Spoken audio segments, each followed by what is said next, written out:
Sir cinema ನಾವು ಹೇಳೋದಲ್ಲ sir, cinema ಜನ ಹೇಳಬೇಕು. ನಾವು ಏನು ಮಾಡ್ತಾರಲ್ಲ ಅದು ಹೆತ್ತವ್ರಿಗೆ ಹೆಗಣ ಮುದ್ದು ಅನ್ನೋ ಥರ ನಾವು ಪ್ರತಿಯೊಂದನ್ನು ನಾವು ಚೆನ್ನಾಗಿದೆ ಅಂತಲೇ ಹೇಳ್ತೀವಿ. ನಮ್ಮ ಸಿನಿಮಾ ನಮಗೆ ತುಂಬಾ ಒಳ್ಳೆ ಸಿನಿಮಾ, ತುಂಬ ಚೆನ್ನಾಗಿದೆ ಅಂತೀವಿ. ಬಟ್ ನಮ್ಗೆ ಹೇಳ್ಬೇಕಾಗಿರೋದು ಜನ ಅದನ್ನು ಅಕ್ಸೆಪ್ಟ್ ಮಾಡಬೇಕು, ಮಾಡ್ತಾರೆ. ಯಾಕಂದರೆ ಇವತ್ತು ಶೋ ಸ್ಟಾರ್ಟ್ ಆಗಿದೆ, ಬೆಳಿಗ್ಗೆ ಒಳ್ಳೆ ರೆಸ್ಪಾನ್ಸ್ ಸಿಕ್ಕಿದೆ ನಮಗೆ. ನಾವು ತುಂಬ ಖುಷಿಯಲ್ಲೇ ಇದ್ದೀವಿ. ಕೆಲವರು ಅನ್ಕೋಬೋದು ಕನ್ನಡ ಸಿನಿಮಾ ಆಡಿಯನ್ಸ್ ಬರ್ತಾ ಇಲ್ಲ, ಹಿಂಗೆ ಬರ್ತಾ ಇಲ್ಲ ಹೇಳ್ಬೋದು. ಏನೋ ನಮ್ಮ ಇದು ಏನು ನಾವು ಮಾಡಿರೋ ಎಫರ್ಟ್ಗೆ ಬರ್ತಾ ಇದ್ದಾರೆ ಸರ್, ಬರ್ತಾರೆ. ಒಂದೇ ಸರಿ ನಾವು ಬಂದ್ಬಿಡಿ ಅಂತ ಹೇಳಿದ್ರೆ ಆಗಲ್ಲ. ಅಟ್ಲೀಸ್ಟ್ ಮಾರ್ನಿಂಗ್ ಶೋ ಮ್ಯಾಟ್ನಿ ಹೋದಾಗ ಸೆಕೆಂಡ್ ಡೇ ನಾವು ಸ್ವಲ್ಪ ಮೌಟ್ ಹಾಕಿದ್ರೆ ಬಂದೇ ಬರ್ತಾರೆ. ಅದಾದಮೇಲೆ ಖಂಡಿತವಾಗ್ಲೂ ಅದು ಬಂದೇ ಬರ್ತಾ ಜನ ಅಂತ ಅನ್ಕೋತೀವಿ. ಜನ ಬಂದು ಹೇಳಬೇಕು ಸರ್. ಇದು ಭಾಳ ದಿನಗಳಾದ ನಂತರ ಈಗ ಹಾರರ್ ಮೂವಿ ಬರ್ತಾ ಇದೆ, ಒಂದೊಂದು ಬೇರೆ ಪ್ಯಾಟ್ರನ್ನೇ ಬರ್ತಾ ಇದೆ. ನಾವು ಸ್ವಲ್ಪ ಹಾರರ್ ಪ್ಯಾಟ್ರನಲ್ಲಿ ಹೋಗೋಣ ಅಂತ ಹೇಳ್ಬಿಟ್ಟು ಇದು ಮಾಡಿದ್ವಿ. ಆದ್ದರಿಂದ ಸ್ವಲ್ಪ ಹಾರರ್ ಪ್ಯಾಟ್ರನ್ ಹೋಗ್ತಿದೆ. ಆಲ್ಮೋಸ್ಟ್ ಎಲ್ಲ ಥರನೂ ಬರ್ತಾ ಇದೆ. ಇದು ಒಂದು ಹಾರರ್ ಥರ ತೊಗೋಣ ಅಂದ್ಬಿಟ್ಟು. ಅಂದರೆ ಮತ್ತೊಮ್ಮೆ ಜೂನಿಯರ್ ಅವ್ರನ್ನ ಸ್ಕ್ರೀನ್ ಮೇಲೆ ಖಂಡಿತ ನಮಗೆ ಅದು ದೊಡ್ಡ ಖುಷಿ ಕೊಡುವಂಥ ವಿಚಾರ. ಯಾಕಂದರೆ ನಾವು ಹೇಳಿರಲಿಲ್ಲ ನಾವು ಜೂನಿಯರ್ ಅಪ್ಪು ಅಂತ ಆಗಲಿ ಏನೇ ಆಗಲಿ. ಯಾಕಂದರೆ ಜನ ಹೇಳಬೇಕು, ನಾವು ಹೇಳಿ ಅದನ್ನು ಇದು ಮಾಡ್ಕೊಳ್ಳೋದು ಹೌದಪ್ಪ ಜೂನಿಯರ್ ಅಪ್ಪು ಅಂತ ಜನಗಳು ಹೇಳಬೇಕು. ಆಲ್ರೆಡಿ ತುಂಬ ಕಡೆ ಹೋದಾಗೆಲ್ಲ ಜೂನಿಯರ್ ಅಪ್ಪು ಅಂತ ಹೇಳ್ತಾ ಇದ್ದಾರೆ. ಇವಾಗ ಈಚೆ ಕಡೆ ಒಂದು ಪೋಸ್ಟರ್ ಹಾಕಿದೆ, ನೀವು ನೋಡಿರ್ಬೋದು, ಒಂದು ಬ್ಯಾನರ್ ಹಾಕಿದೆ ನೋಡಿರ್ಬೋದು. ಬೆಳಿಗ್ಗೆ ಸುಮಾರು ಜನ ಬಂದು ಸರ್ ಪುನೀತ್ ಸರ್ದು ಇನ್ನೊಂದು ಸಿನಿಮಾ ಬರ್ತಾ ಇದೆಯಾ ಅಂತ. ಸರ್ ಸಾಕು ಸರ್, ನಮಗೆ ಆ ಗೆಲುವಿದೆಯಲ್ಲ ಅದು ಸಾಕು ನಮಗೆ. ಈಗ ತಾನೇ ಮೊದಲನೇ ಶೋ ನೋಡಿ ಒಳ್ಳೆ ರೆಸ್ಪಾನ್ಸ್ ಕೊಟ್ಟಿದ್ದಾರೆ ಜನ, ತುಂಬ ಖುಷಿ ಆಗ್ತಿದೆ. ದಯವಿಟ್ಟು ಎಲ್ಲರೂ ಥಿಯೇಟ್ರಿಗೆ ಬಂದು ಸಿನಿಮಾ ನೋಡಿ, ಒಳ್ಳೆ ಕಂಟೆಂಟ್ ಇರೋ ಸಿನಿಮಾ, ದಯವಿಟ್ಟು ಮಿಸ್ ಮಾಡ್ಕೋಬೇಡಿ ಅಂತ ಕೇಳ್ತಿದ್ದೀನಿ. ಸರ್ ಜೂನಿಯರ್ ಅಪ್ಪು ಅಂತ ಬರ್ತಾರೆ ಜನರ ಬಾಯಿ ಹೆಂಗಿದೆ ಸರ್? ಇದು ದಯವಿಟ್ಟು ಎಲ್ಲರೂ ಕ್ಲೀನಾಗಿ ರೆಕಾರ್ಡ್ ಮಾಡ್ಕೊಬಿಡಿ. ಬಟ್ ಅಪ್ಪು ಸರ್ ಕಾಲು ಧೂಳಿಗೂ ಸಮ ಅಲ್ಲ ನಾನು ಇನ್ನೂ ಈಗ ಚಿಗುರ್ತಿರೋ ಹೊಸಬ ಅಷ್ಟೇ. ಬಟ್ ಅವ್ರ ಫ್ಯಾನು, ಸೊ ಅವರ ಹಾದಿಯಲ್ಲೇ ನಡಿಬೇಕು ಅನ್ನೋದೇ ನನ್ನ ಉದ್ದೇಶ. ಸರ್ ಈಗ ನೆಕ್ಸ್ಟ್ ಜನ ಬರ್ತಾರೆ ಸಿನಿಮಾಗೆ ಬರಬೇಕು ಅಂತ ನೀವು ಏನು ಹೇಳ್ತೀರಾ ಸರ್?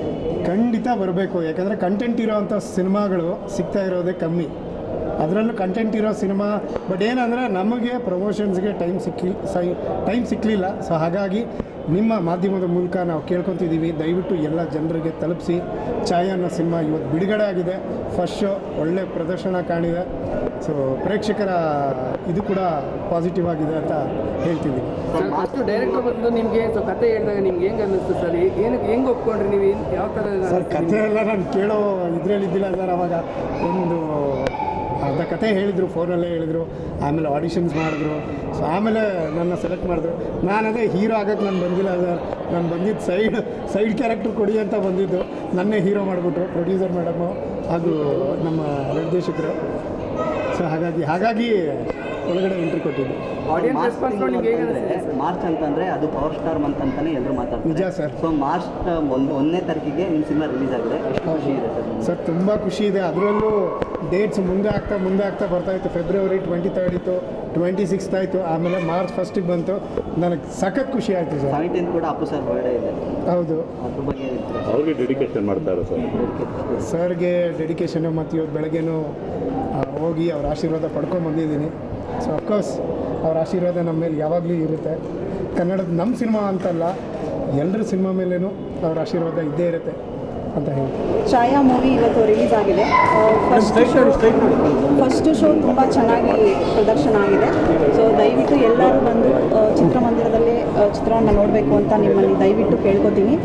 ಫಸ್ಟ್ ಆಫ್ ಆಲ್ ಎಲ್ಲರಿಗೂ ಮೀಡಿಯಾದವ್ರಿಗೆ ಸ್ಪೆಷಲಾಗಿ ಏನು ಹೇಳಬೇಕು ಅಂದರೆ, ಸೊ ಈ ಮೂವಿ ಯಾವ ಥರ ಇದೆ ಅಂತ ನೀವು ನೋಡಿದ್ದೀರಾ. ಸೊ ಜನಕ್ಕೆ ಯಾವ ಥರ ರೀಚ್ ಮಾಡಿಸ್ತೀರಾ ಅನ್ನೋದ್ರ ಮೇಲೆ ಡಿಪೆಂಡ್ ಆಗುತ್ತೆ.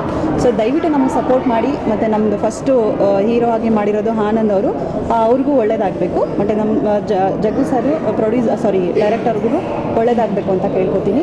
ಸೊ ದಯವಿಟ್ಟು ಎಲ್ಲರಿಗೂ ರೀಚ್ ಮಾಡಿಸಿ. ಸೊ ಇದು ಒಂದು ಒಳ್ಳೆ ಮಟ್ಟಕ್ಕೆ ಹೋಗುತ್ತೆ ಅಂತ ಅಂದ್ಕೊಂಡಿದ್ದೀವಿ. ಸೊ ಅಪ್ಪು ಸರ್ದ ಆಶೀರ್ವಾದ ನಮ್ಮ ಮೇಲಿದೆ. ಸೊ ಅದಕ್ಕೋಸ್ಕರ ಇದು ಮಾರ್ಚ್ 1ರಲ್ಲಿ ರಿಲೀಸ್ ಆಗಿದೆ. ಸೊ ದಯವಿಟ್ಟು ಎಲ್ಲರೂ ಥಿಯೇಟ್ರಿಗೆ ಬಂದು ಮೂವಿ ನೋಡಿ ಅಂತ ಕೇಳ್ಕೊತೀನಿ. ಮುಂಬತ್ತಿಯಿಂದ ಸಿನಿಮಾ ಮೂಲಕ ಬಂದಿದ್ದು. ಸೊ ಆಫ್ಟರ್ 5 years 5 ವರ್ಷದ ನಂತರ ಮತ್ತೆ ಸ್ಕ್ರೀನಲ್ಲಿ ನೋಡ್ತಾ ಇರೋದು ತುಂಬ ಖುಷಿ ಆಗ್ತಿದೆ ಸರ್. ಆಮೇಲೆ ಜಗ್ಗು ಈ ಸಿನಿಮಾ ನಾನು ಲಾಸ್ಟ್ ಮೂಮೆಂಟಲ್ಲಿ ಅನೌನ್ಸ್ ಮಾಡಿದ್ರು, ಸೊ ನೀವು ಮಾಡಬೇಕು ಅಂತ. ಸೊ ಆಯಿತು, ಖುಷಿಯಿಂದ ಮಾಡ್ತೇವೆ ಸರ್. ನಿಮ್ಗೆ ಹೇಗೆ ಅನಿಸ್ತು? ಟೋಟಲ್ ಟೀಮು ಇರ್ಬೋದು, ಕತೆ ಇರ್ಬೋದು, ಡೈರೆಕ್ಟರ್ ಬಂದು ನಿಮ್ಮ ಹತ್ರ ಹೇಳಿದಾಗ ಸೊ ನಿಮ್ಗೇನು ನಿಮಗೆ ಒಂದು ಕ್ಯಾರೆಕ್ಟರ್ಗೆ ಸಾರ್ಥಕತೆ ಸಿಗ್ತದೆ ಸರ್? ಸರ್ ಖಂಡಿತ ಸರ್, ಸಾರ್ಥಕ ಸಿಕ್ತು ಸರ್. ಯಾಕಂದರೆ ನಾನು 5 ವರ್ಷ ಬಿಟ್ಕೊಂಡು ಸ್ಕ್ರೀನಲ್ಲಿ ಕಾಣಿಸ್ತಾ ಇದ್ದೀನಿ. ಸೊ ತುಂಬ ಖುಷಿ ಆಗ್ತಾ ಇದೆ. ಸೊ ಇದರಿಂದ ಸಂಸ್ಕೃತಿ ಅಲ್ಲಿನ ಈಗ ಹೇಗೆ ನಡ್ಕೊಳ್ತಾರೆ, ಅವರ ಒಂದು ಥಿಂಕಿಂಗ್ ಹೇಗಿರ್ತದೆ, ಮತ್ತು ಅವರು ಯಾವ ರೀತಿ ಪ್ರತಿಯೊಬ್ಬರನ್ನ ಹೇಗೆ ಗೌರವಿಸ್ತಾರೆ, ಹೆಣ್ಮಕ್ಳನ್ನ ಯಾವ ರೀತಿ ಗೌರವಿಸ್ತಾರೆ, ಈ ನಗರ ಪರಿಸರದಂಥ ಹುಡುಗರು ಯಾವ ರೀತಿ ದೌರ್ಜನ್ಯಗಳು ಮಾಡ್ಬೋದು, ಅವ್ರನ್ನ ಯಾವ ರೀತಿ ಬಿಸ್ನೆಸ್ ಮಾಡ್ಕೋಬೋದು, ಈ ಥರ ಎಲ್ಲ ತುಂಬ ಚೆನ್ನಾಗಿ ಅದನ್ನು ತೊಗೊಬಂದಿದ್ದಾರೆ. ಅದೇ ಸ್ಟೋರಿ ಕಂಟೆಂಟ್ ತುಂಬ ಭಿನ್ನವಾಗಿ ಡಿಫ್ರೆಂಟ್ ಸ್ಟೋರಿ ಅಂತಲೇ ಹೇಳ್ಬೋದು. ಡಿಫ್ರೆಂಟ್ ಕೈಂಡ್ ಆಫ್ ಸ್ಟೋರಿ ಚೆನ್ನಾಗಿ ಮೂಡಿ ಬಂದಿದೆ, ಚೆನ್ನಾಗಿದೆ ಸರ್. ಮೊದಲಾಗಿ ಸಮಸ್ತ ಜನತೆಗೆ ನನ್ನ ನಮಸ್ಕಾರ. ಅರ್ಜುನ್ ಅಂತ ಮಾತಾಡ್ತೀನಿ. ನಾನು ಕೂಡ ಆರ್ಟಿಸ್ಟೇ. ಆಮೇಲೆ ಫಸ್ಟ್ ಟೈಮು ಹೀರೋ ಆಗಿ ಮಾರಕಾಸ್ತ್ರ ಸಿನಿಮಾದ ಮೂಲಕ ನಮ್ಮ ಸ್ನೇಹಿತರು ಆನಂದ್ ಆರ್ಯ ಅವರು ಸಿನಿಮಾ ಮಾಡಿ ಮೊದಲನೇ ಸಿನಿಮಾದಲ್ಲೇ ಅವರೊಬ್ಬ ನಟ ಅಂತ ಪ್ರೂವ್ ಮಾಡಿದ್ದಾರೆ. ನಾನು ಕೂಡ ಸೋಷಿಯಲ್ ಮೀಡಿಯಾದಲ್ಲಿ ಸಾಕಷ್ಟು ವಿಚಾರಗಳನ್ನು ಮಾತಾಡ್ತಾ ಇರ್ತೀನಿ. ಕನ್ನಡದ ಪರ ನಾನು ಯಾವತ್ತೂ ನಿಂತ್ಕೊಳ್ಳೋದೆ, ಸಾಮಾಜಿಕ ಹೋರಾಟದಲ್ಲೂ ಮೊದಲನೇದಾಗಿ ನಾನು ಇರ್ತೀನಿ ಕೂಡ. ನಾನು ಹೇಳ್ತಾ ಇರೋದೇನೆಂದರೆ, ಒಳ್ಳೆ ಸಿನಿಮಾಗಳಿಗೆ ಖಂಡಿತವಾಗ್ಲೂ ಜನ ಬರಬೇಕು, ಜನ ನೋಡಬೇಕು. ಏನಕ್ಕಂದರೆ ಇವತ್ತು ಎಲ್ಲರೂ ಮಾತಾಡಿದಾಗೆ ಮುಂದೆ ಒಂದು ಕ್ಲಿಯರಾಗಿ ಇರ್ತೀನಿ. ಇವತ್ತು ದೊಡ್ಡ ದೊಡ್ಡ ಆರ್ಟಿಸ್ಟ್ಗಳು ಸಿನಿಮಾ ಅಂತಲೇ ಮೈಂಡ್ ಫಿಕ್ಸ್ ಆಗಿದ್ದಾರೆ. ಅದಲ್ಲ, ಒಳ್ಳೊಳ್ಳೆ ಟ್ಯಾಲೆಂಟ್ಗಳು, ಒಳ್ಳೊಳ್ಳೆ ಟ್ಯಾಲೆಂಟ್ ಇರೋ ಇವೆಷ್ಟೋ ಡೈರೆಕ್ಟರ್ಸ್ ಇರ್ಬೋದು, ಪ್ರೊಡ್ಯೂಸರ್ಸ್ ಇರ್ಬೋದು, ಇಲ್ಲ ಆರ್ಟಿಸ್ಟ್ ಇರ್ಬೋದು, ಇವರೆಲ್ಲರಿಗೂ ಒಂದು ಕನಸು ಕಟ್ಕೊಂಡಿದ್ದಾರೆ. ಮುಂಚೆ ಗಾಂಧಿನಗರದಲ್ಲಿ ಅಬ್ಬರ ಯಾವ ಥರ ಇರ್ತಾಯಿತ್ತು, ಇನ್ನು ಮುಂದೆನೂ ಅದೇ ಥರ ಅಬ್ಬರಗಳು ಈ ಕರ್ನಾಟಕದಲ್ಲಿ, ಎಸ್ಪೆಷಲಿ ಬ್ಯಾಂಗ್ಳೂರು ದೊಡ್ಡ ಮಟ್ಟದಲ್ಲಿ ಸೌಂಡ್ ಆಗಬೇಕು ಅಂತ ಆಶಿಸ್ತೀನಿ. ಈಗ ನಮ್ಮ ಸ್ನೇಹಿತರು ಆದಷ್ಟು ಜನ ಬರ್ತಾ ಇದ್ದಾರೆ ಈಗ ಸಿನಿಮಾಗೆ. ನಾನು ಕೂಡ ನಮ್ಮ ಎಷ್ಟು ಜನ ಅವರೇ ಅಷ್ಟು ಜನಕ್ಕೆ ತಿಳಿಸಿದರೆ, ನಮ್ಮ ಆನಂದ್ ಆರ್ಯರವರು ನೋಡ್ತಾ ಇದ್ದೀರಾ, ಪುನೀತ್ ರಾಜ್ಕುಮಾರ್ ಸರ್ ಹೋಲಿಕೆನೇ ಅವ್ರ ವಾಯ್ಸ್ ಆಗಲಿ, ಅವ್ರ ಪರ್ಫಾರ್ಮೆನ್ಸ್ ಆಗಲಿ, ಎಲ್ಲೂ ಅವ್ರನ್ನ ಸರ್ ಕಾಪಿ ಮಾಡಿದ್ದೀವಿ ಅಂತ ಅನಿಸಲ್ಲ. ಅವ್ರ ವ್ಯಕ್ತಿತ್ವನ ಫಾಲೋ ಮಾಡಿಕೊಂಡು ಇವತ್ತು ಅವ್ರನ್ನೇ ಒಂಥರ ನಮಗೆ ನೋಡ್ದಂಗೆ ಆಗುತ್ತೆ. ಅವರಿಗೆ ದೊಡ್ಡ ಮಟ್ಟದಲ್ಲಿ ಯಶಸ್ವಿ ಸಿಗುತ್ತೆ, ಆಮೇಲೆ ಸಿಗಬೇಕು. ಪ್ರತಿಯೊಂದು ಜನ ಬೆಂಬಲ ಕೊಡ್ತಾರೆ ಅಂತ ಖಂಡಿತವಾಗ್ಲೂ ನಂಬಿದ್ದೀನಿ. ನಾವು ಆಗ ನಮ್ಮ ಕನ್ನಡ ಪರ ಸಂಘಟನೆಗಳು ಖಂಡಿತವಾಗ್ಲೂ ಆನಂದ್ ಆರ್ಯ ಅವರಿಗೆ ದೊಡ್ಡ ಮಟ್ಟದಲ್ಲಿ ಬೆಂಬಲ ಕೊಡ್ತೀವಿ ಅಂತ ಹೇಳ್ತಾ, ಈಗಷ್ಟೇ ಸಿನಿಮಾ ಮುಗೀತು, ಫಸ್ಟ್ ಶೋ ಮುಗೀತು. ನೋಡಿದವ್ರಿಗೆ ಒಳ್ಳೆ ಉತ್ತಮ ರೆಸ್ಪಾನ್ಸು. ಈಗ ಸೆಕೆಂಡ್ ಶೋ ಇನ್ನು ಪ್ರಾರಂಭ ಆಗುತ್ತೆ. ಹಾಗಾಗಿ ದಯವು ಮಾಡಿ ಎಲ್ಲರೂ ಥಿಯೇಟ್ರಿಗೆ ಬಂದು, ಪ್ರಸನ್ನ ಥಿಯೇಟ್ರ್ ನೋಡಿ, ದೊಡ್ಡ ಥಿಯೇಟ್ರ್ ರಿಲೀಸ್ ಆಗಿದೆ.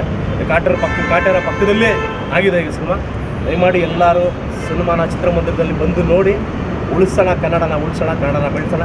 All the very best. ನಿಮ್ಮ ಪರ್ಫಾರ್ಮೆನ್ಸ್ ಅದ್ಭುತ, ದೂಸರ ಮಾತಿಲ್ಲ. ದಯವಿಟ್ಟು ನೀವು ಮಾಧ್ಯಮಗಳು ಆದಷ್ಟು ಪ್ರಚಾರ ಮಾಡಿ ಈ ಸಿನಿಮಾನ ದೊಡ್ಡ ಮಟ್ಟದಲ್ಲಿ ಗೆಲ್ಸೋಣ ಅಂತ ಹಾರೈಸ್ತೀನಿ. Thank you. ಛಾಯಾಮೂವಿ ನೋಡ್ಕೊಂಡ್ವಿ, ತುಂಬ ಖುಷಿ ಆಯಿತು.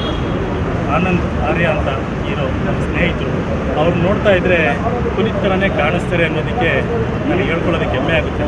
ಆದರೆ ನಾನು ಡಿ ಬಾಸ್ ದೊಡ್ಡ ಫ್ಯಾನ್. ಇವತ್ತು ಕಾಟೇರ ಸಿನಿಮಾ ಪಕ್ಕದಲ್ಲಿ ಅವ್ರ ಪೋಸ್ಟ್ ನೋಡಿ ನಿಜವಾಗ್ಲೂ ನನಗೆ ತುಂಬಾ ಖುಷಿ ಆಗ್ಬಿಟ್ಟಿದೆ.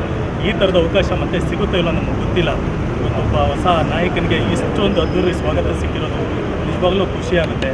ಅವರ ಸಿನಿಮಾಗಳು ನೂರಾರು ಸಿನಿಮಾಗಳು ಬರಲಿ, 100 ಡೇಸ್ ಓಡಲಿ. ಸಿನಿಮಾ ಬಂದು ಒಂದು ಹಳ್ಳಿನಲ್ಲಿ ಸೇರ್ಕೊಳ್ಳೋಂಥ ಸ್ಟೋರಿ.